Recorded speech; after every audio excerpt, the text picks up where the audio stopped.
जय श्री कृष्ण जय श्री कृष्ण जय श्री राधे जय श्री राधे जय श्री कृष्ण जय श्री कृष्ण जय श्री राधे जय श्री राधे।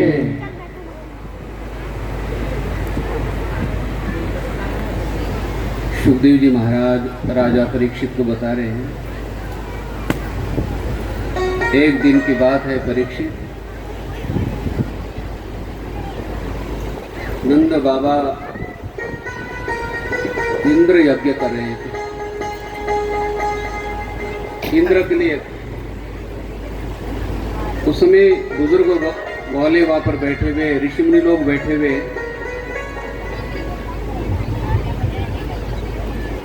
लाला और बलराम जी वहां पर पहुंचे। अब भगवान को तो पता था इंद्र को अपने पद का अभिमान हुआ है, उनको अहंकार हुआ है। दादाजी ने भी इंद्र यज्ञ किए, पूर्वजों ने इंद्र यज्ञ किए, लेकिन इंद्र देवता ने किसी को भी दर्शन नहीं दिया।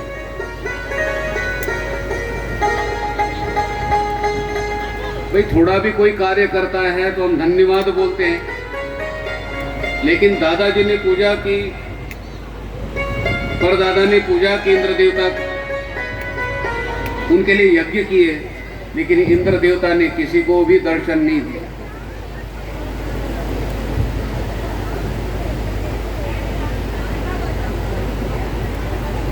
तो नंद बाबा को लाला ने पूछा, बाबा ये क्या कर रहे हैं? बोले इंद्र के लिए यज्ञ कर रहे हैं लाला। बोले इंद्र कौन है? अरे लाला इंद्र कौन है? वो इंद्र देवता है, वो वर्षा करते हैं तो अनाज होता है, गौओं की रक्षा हो जाती है, प्राणियों की रक्षा हो जाती है। अनाज नहीं होगा तो जीवन नहीं चलेगा लाला।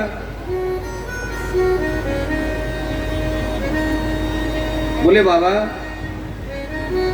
शास्त्रों का नियम है, पाप पुण्य का फल मिलता है, पाप के अनुसार पुण्य के अनुसार जन्म मिलते हैं। इंद्र देवता कौन है? लाला ने कहा, बाबा मैं गौवे चराने के लिए गया था गोवर्धन पर्वत, वो मुझे गोवर्धन भगवान ने दर्शन दिए और उस समय कहा गौओं की रक्षा मैं करता हूं। तो हमारी गौओं की रक्षा तो वो कर रहे हैं। इंद्र देवता का दर्शन कभी किया बाबा आपने? बोले नहीं। बोले आप गोवर्धन जी की पूजा करो,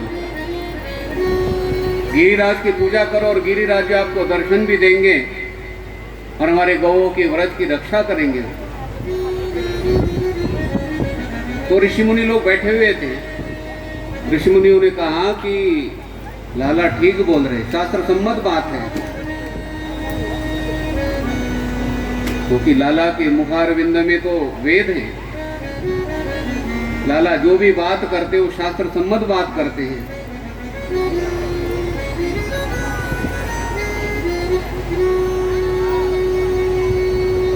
तो लाला ने कहा कि इस बार इंद्र यज्ञ नहीं होगा, इस बार गोवर्धन की पूजा होगी।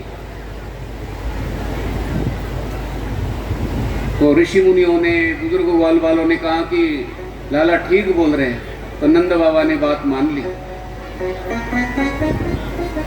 और बाबा हम गोवर्धन की पूजा करेंगे, परिक्रमा करेंगे और 56 प्रकार का भोग लगाएंगे। बोल लाला ठीक। देखिए गोवर्धन गिरिराज की पूजा के लिए पहले बैलगाड़ियां होती थी ना, अभी टेम्पो ट्रक होते हैं, उसमें बैलगाड़ियां। तो बैलगाड़ियों में सामान भर दिया, किसी पतीले में पकौड़े हैं, किसी पकौड़ों में खीर है, किसी पतीले में कोई चीजें हैं, पुड़िया है, बहुत से 56 प्रकार के, अलग अलग प्रकार के चावल हैं, अलग अलग प्रकार की मिठाइयाँ हैं। तो 56 प्रकार का भोग गाड़ियों में लेकर जा रहे हैं और ग्वाल बाल लाला जा रहे हैं। एक गाड़ी में ग्वाल बाल लाला बैठे हुए, नंद बाबा आदि सारे सब लोग जा रहे हैं। तो ग्वाल वालों ने देखा है भाई खाने पीने की चीजें होती है ना, तो बच्चों को बहुत अच्छी लगती है जी। हाँ जी, हम कभी वो कुटिया में टॉफी है, मिश्री है, ऐसी चीजें रखते हैं, बच्चे बहुत जल्दी जल्दी लेते हैं। और ये जो लाई मुरमुरा होता है ना, जो गंगा जी का प्रसाद ले आते हो आप, मुरमुरा, वो भी रख के देखा मैंने, कोई नहीं लेते, कम लेते लोग। टॉफी हो, काजू हो, मिश्री हो, सब खुश होकर प्रसाद लेते भाई। अच्छा प्रसाद को कौन नहीं स्वीकार करता? प्रसाद तो प्रसाद होता है, लेकिन देखो प्रसाद में भी विलक्षणता हो। जैसे भगवान कृष्ण माखन दिखाते, हाथ में माखन मिश्री दिखाते, कभी फल दिखाते हैं, तो जिस समय वो गाड़ियों के अंदर में सामान देखे खाने पीने का, तो ग्वाल वालों ने क्या कहा? जयंग जयंग पाल की जय, कन्हैया लाल की जय घोड़ा पाल की जय, कन्हैया लाल की जय, कन्हैया लाल की जय, कन्हैया लाल की हाथी घोड़ा पाल की जय, कन्हैया लाल की जय, कन्हैया लाल की हाथी घोड़ा पाल की जय, कन्हैया लाल की हाथी घोड़ा पाल की हाथी घोड़ा पाल की जय, कन्हैया लाल की हाथी घोड़ा पाल की जय, कन्हैया लाल की जयं जयं पाल की जय, कन्हैया लाल की जयं जयं पाल की जय, कन्हैया लाल की जय, कन्हैया लाल की हाथी घोड़ा पाल की जय, कन्हैया लाल की हाथी घोड़ा पाल की जय, कन्हैया लाल की हाथी घोड़ा पाल की जय, कन्हैया लाल की हाथी घोड़ा पाल की बोलिए कृष्णचंद्र भगवान की जय। भगवान का नाम है, हाथी घोड़ा पाल की बोलते हैं, घंटा निकल जाएगा। बोलते जाए तो लगता है। ग्वाल बाल बहुत खुश हो गए, 56 प्रकार का भोग प्रसाद। तो गोवर्धन गिरिराज के पास में पहुंचे, सब गाड़ियों से सामान उतारा, पूजा की सामग्री। भगवान कृष्ण ने कहा अब गिरिराज की पूजा शुरू। ब्राह्मण देवताओं को बुलाए, विधि विधान के साथ में पूजा कर दी, और पूजा के बाद में भोग लगाने लगे। जिस समय भोग लगाने लगे, तो जो खीर का पतीला है वो उड़ के जाने लगा, तो गिरिराज के ऊपर एक आकृति दिखाई पड़ी। जैसे भगवान कृष्ण है उसी तरह से गिरिराज भी दिखाई पड़े। तो यशोदा मैया, लाला, ग्वाल बाल बोले देखो लाला जैसे ही लगते हैं। अब लाला ने ही रूप धारण कर लिया था। एक रूप लाला ने धारण कर लिया, और एक रूप से यशोदा मैया नंद बाबा के पास खड़े, ग्वाल वालों के पास खड़े। और जिस समय वो खीर का पतीला उड़कर गया, तो सीधा गिरिराज के मुख में, और इधर लाला मुख खोल रहे हैं। फिर पकोड़े का पतीला था वो उड़कर जा रहा है, फिर गिरिराज मुख खोलते हैं और लाला इधर मुख खोलते हैं। जब हलवे का पतीला उड़कर जा रहा है, तो यशोदा ने कहा नंद बाबा को देखो गिरिराज जी मुख खोलते हैं, अपना लाला भी मुख, और जैसे अपने लाला का मुखारविंद है उसी तरह से गिरिराज का भी मुखारविंद है, कृष्ण से अलग नहीं दिखाई पड़ते हैं।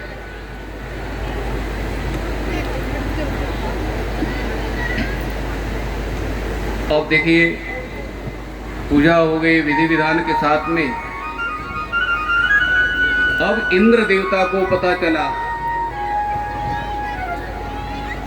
कि नंद बाबा ने इंद्र की पूजा, मेरी पूजा नहीं की, पूजा गोवर्धन की है। सुखदेव जी महाराज कहते हैं मेघों को आज्ञा दी इंद्र देवता ने, और जैसे मूसलाधार बारिश होती है वैसे बारिश व्रत के ऊपर शुरू हो गई।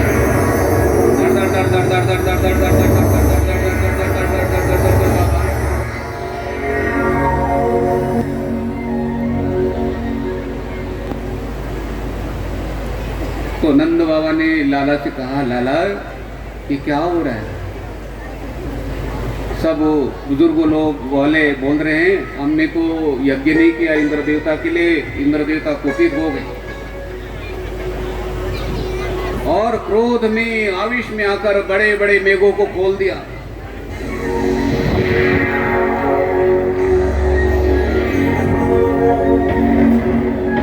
जैसे खंबे जैसी धारा है गिरने लग गई। बादलों की गड़गड़ाहट,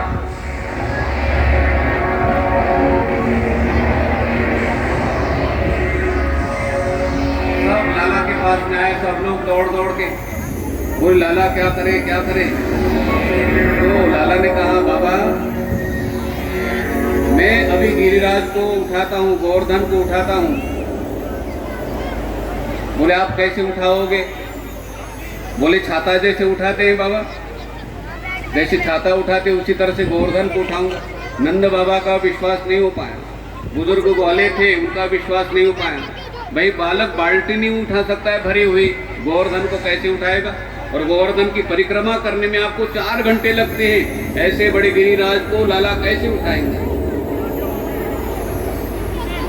कर्तुम अकर्तुम समर्थ ईश्वर समर्थ होते हैं।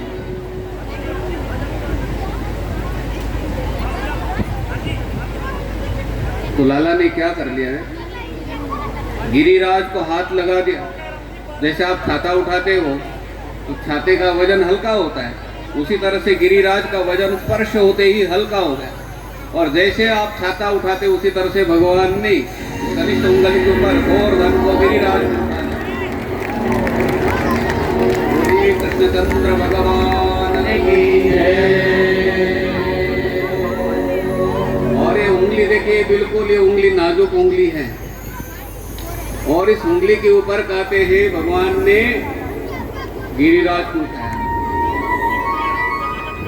ये जिस समय बहनें रोटी बनाती ना, रोटी बनाते थे उंगली ऊपर चली जाती है, कोई काम नहीं करती है। जब आप बेलन हाथ में पकड़ते हो, रोटी बेलते हो, तो शाम को देखना रोटी बेलते समय ये उंगली कहाँ चली जाती है। और जिसमें आप जप करते हो, जप पाठ करते हो, तो ये उंगली देखो फिर पीछे चली जाती है। और इन 3 उंगलियों से आप अंगूठा और ये तर्जनी नामिक, इनके द्वारा आप जप करते हो। अब ये उंगली किसी भी पूजा के समय में भी नहीं, हवन के समय में आप सामग्री डालते हो, उस समय भी उंगली कहाँ चल जाती है?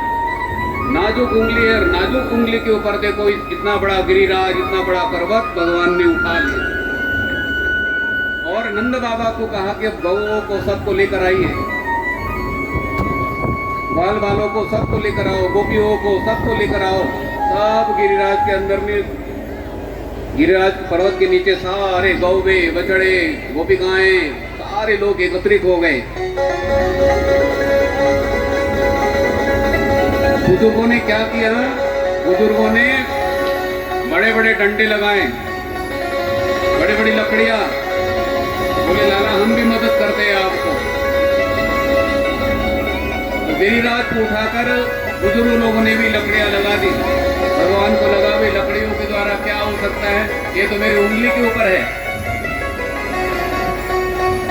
अब देखिए गिरिराज को जिस समय उठाए हुए है भगवान, उस समय ग्वाल बाल भगवान का दर्शन कर रहे हैं कि लाला ने कैसे उठाया। और एक बुजुर्ग लोग सब अपनी बड़ी बड़ी लकड़ियां लगा के रखे। और एक बुजुर्गों ने कहा कि लाला 2 दिन हो गए आप ऐसे ही खड़े हो, हाथ थोड़ा नीचे ले लो, हम हाथ दबा देते, थोड़ा हम लकड़ियों के ऊपर सारे बुजुर्ग लोग पकड़ के रखेंगे गोवर्धन को।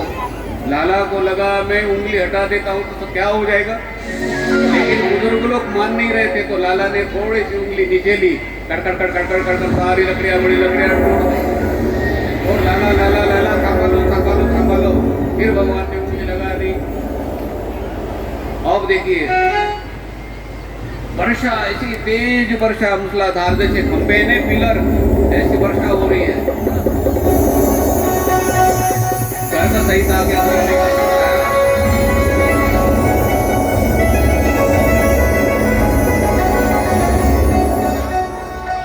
गर्ग संहिता में बताएं, भगवान भगवान ने क्या कर लिया, सुदर्शन चक्र गोवर्धन के ऊपर लगा दिया और दाऊ को कहा इतनी बारिश तेज है कि सारा पानी अंदर आ सकता है, आप अपना रूप धारण कर लीजिए। गर्भवतीता के अंदर में तो शेष जी ने क्या कर लिया, बलराम जी ने रूप एक दूसरा धारण करके सारे गोवर्धन को घेर लिया और खड्डे के अंदर में एक बूंद भी आनी नहीं थी और गोवर्धन के ऊपर भी एक बूंद भी नहीं गिर रही है, क्योंकि ऊपर सुदर्शन चक्र लगा दिया। जो जल आप गर्म तवे के ऊपर डालते हो तो उस जल का क्या हो जाता है, बोलो। गर्म तवे के ऊपर आप जल डाल दो, तर तर तर करके आवाज करके वो जल क्या हो जाता है, तवा जल को पी लेता है, भाप बन जाती है। ठीक उसी तरह से सुदर्शन चक्र के ऊपर बड़ी बड़ी धाराएं गिर रही थी और वो सुदर्शन चक्र पान कर रहा था, एक बूंद भी गोवर्धन के ऊपर नहीं गिरी और एक बूंद भी जो खड्डा था, उठाने के बाद खड्डा होता है ना, तो दाऊ जी ने सारे चारों तरफ से घेर लिया है, एक बूंद भी बाहर से अंदर नहीं आई। 7 दिनों तक गोवर्धन गिरिराज को भगवान धारण करके रखे। इंद्र देवता को समाचार दिया, भाई गिरिराज के ऊपर एक बूंद भी नहीं गिरी है और गिरिराज के नीचे भी एक बूंद भी नहीं गिरी गई है, कोई जल अंदर नहीं गया। ग्वाल बाल बहुत प्रसन्न है, गोपियां बहुत प्रसन्न हैं, बछड़े बहुत प्रसन्न हैं, गौए बहुत प्रसन्न हैं, सारी प्रसन्नता है वहां। इंद्र देवता को लगाए तो साक्षात नारायण सब बाहर आए। भगवान ने कहा आप सब बाहर जाओ, वर्षा बंद हो गई है। ग्वाल बाल बछड़े गोपिया सब बाहर गए और फिर लाला ने कहा सब बाहर चले जाओ, मैं गिरिराज को नीचे रख रहा हूँ। तो धीरे से भगवान धीरे से बाहर आए और गिरिराज को नीचे धीरे से रख।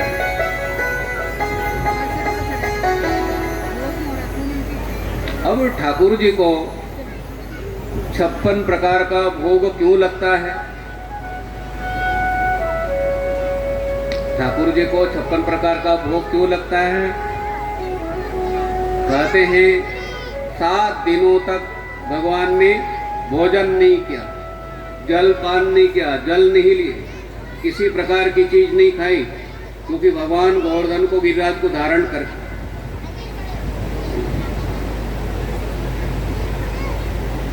भाई किसी बीमार व्यक्ति का ऑपरेशन चल रहा हो तो डॉक्टरों से तो छोड़कर जा सकता है क्या, बोलो।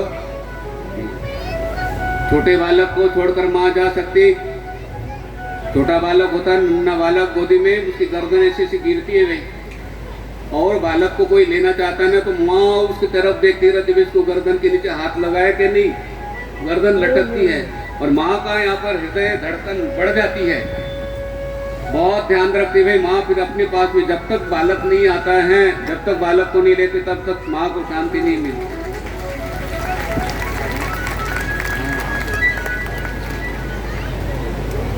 क्या हुआ, ठाकुर जी का दर्शन हो, अच्छा हाँ।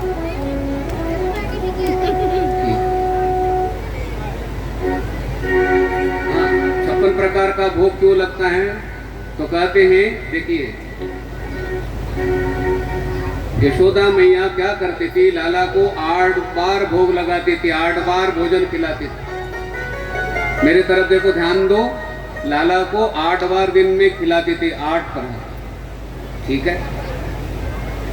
तो 7 दिन और 1 दिन के 8 प्रहर, तो 7 दिन के 8 पर, एक दिन के 8 प्रहर, तो 7 दिनों के कितने हो गए वो 56 गुना करो 56। तो 8 बार, ये बालक है ना छोटा, ये स्कूल जाने के पहले भोजन, स्कूल से आने के बाद भोजन, खेलने के लिए जाने के पहले भोजन, खेल कराने के बाद भोजन। माँ को लगता है ये बालक कितना खाता है, बालक ठीक खाता है, वे बालक की जठराग्नि बहुत तेज होती है, उसको बहुत भूख लगती है। ये छोटा बालक होता है ना, दूध पी लिया सो गए, फिर दूध पी लिया सो गए, ठीक है।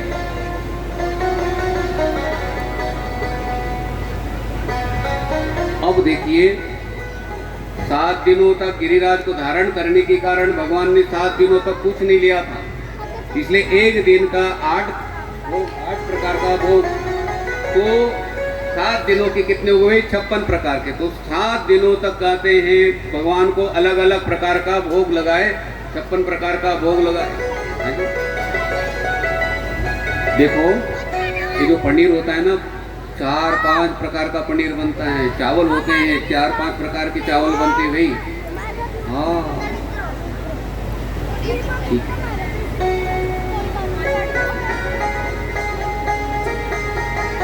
क्या करें, कभी भोजन का नाम भी लेना पड़ता है ना यहाँ पर। वो दिल्ली में 50 प्रकार के परोठे बनते हैं भाई, 50 प्रकार के परोठे। ये 56 प्रकार का ठाकुर जी के लिए भोग। अब देखिए 56, आपने कमल पुष्प नाम सुना होगा भाई। कमल पुष्प आपने भगवान को चढ़ाया होगा, कमल पुष्प आपने देखा होगा।